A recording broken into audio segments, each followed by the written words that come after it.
So chronologically, what happens next is I was home from Mexico with the little boys, and I was still living in the same house with him at that time, but he was playing golf in Pebble Beach and was to be home on Sunday.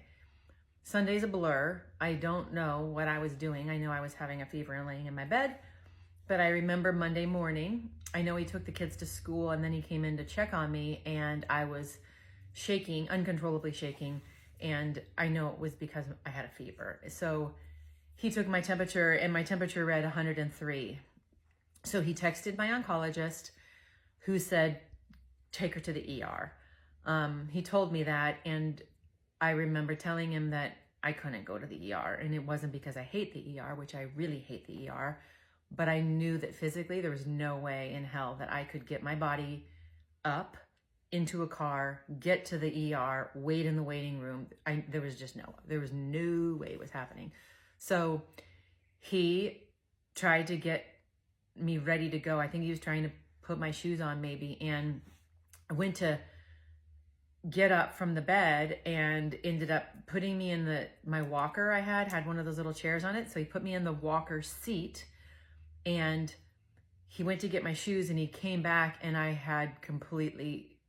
passed out, fell to the floor, out of the walker. And I just remembered the pain of him grabbing me from under my arms to put me back in the bed. But that rash that was covering me, it just, it hurt. It hurt. And then on the way up to the bed, this is way too much information, but if you know him, he really loves his shoes. Like, he loves his shoes more than he loves most things. And on the way up to the bed, I had a bit of an accident, and his shoes got soiled. And I'm only laughing. It was really morbid. But it's funny today. It's funny today if you knew him and his shoes. So I didn't make it with him to the ER. He ended up having to call 911, and an ambulance came. And there's not much of that I remember after. I knew I heard commotion. I knew I felt a poke in my arm because they put an IV in me. And I know that I went outside because the sun was so bright, and hurt my head. And I was out of it the whole way to the hospital. I don't remember anything until I was in a room in the hospital, and a doctor was staring at me, trying to get my attention, wake me up, if you will. And I just said, when am I going to go home? And he just looked at me and he says, you're not going home. And then I heard him call who I know now was my oncologist, and he said, I have your patient here, and I'm going to admit her.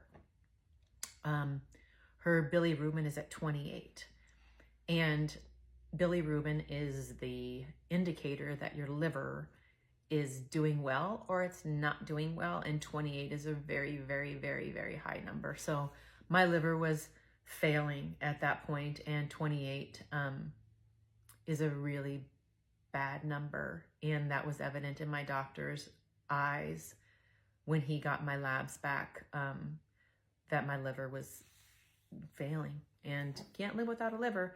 So I got admitted that day when the paramedics brought me to Thompson Peak, and that's where I lived for what would be 2 more months after that day.